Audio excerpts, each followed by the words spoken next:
Hello，各位，大家睇我喺邊？我就喺呢個羅湖嘅火車站嘅月台上面啊。本身呢，我俾大家睇下我嘅行裝先，就係因為我嘅回鄉證到咗期啊，跟住頭先過咗，其實一直都唔懷疑，跟住點知去嗰個過嗰個境嘅時候，一直都咦點解唔得交叉？跟住見到大鑊過咗成個禮拜期咁樣啦，咁跟住呢，又要翻轉頭啦。咁佢其實呢，如果大家真係好想過境嘅時候呢，其實又唔係真係冇方法嘅，都有方法。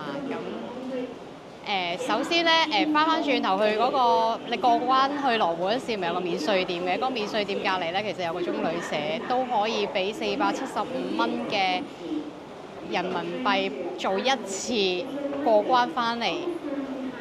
咁就冇咗啦。咁就但係你翻到嚟香港，你都真係要去再重新申請呢個通行證嘅。咁我又覺得喂，冇理由俾500蚊去即係過去過一次嘢，食一次飯咁樣翻嚟㗎。咁我又覺得好唔抵。咁我唯有犧牲咗嗰個酒店啦。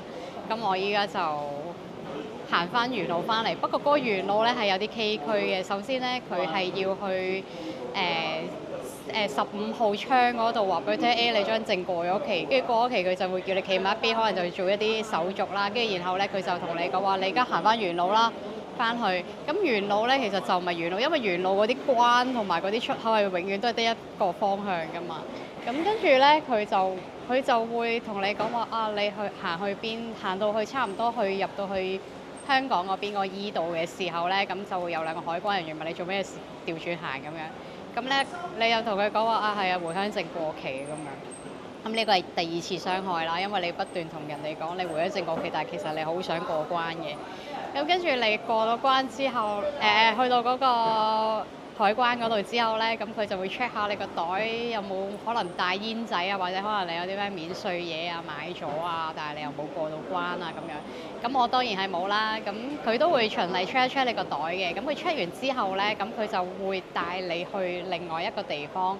嗰個地方咧，又係要你坐喺度等一等，又要再交出一下你個香港證件、身份證啦，跟住又問你咩事翻去啦，跟住3次傷害啦，就係我個回鄉證又過咗期啦。咁跟住咧，然後佢又再帶你去一條通道啦，跟住禮宇通道咁樣，人人都唔行你行。咁咧咁啱好好彩啦，就遇到另外一個男仔咧，就同我同一個遭遇，同是天涯淪落人。跟住啲人就問我哋兩個係咪識嘅？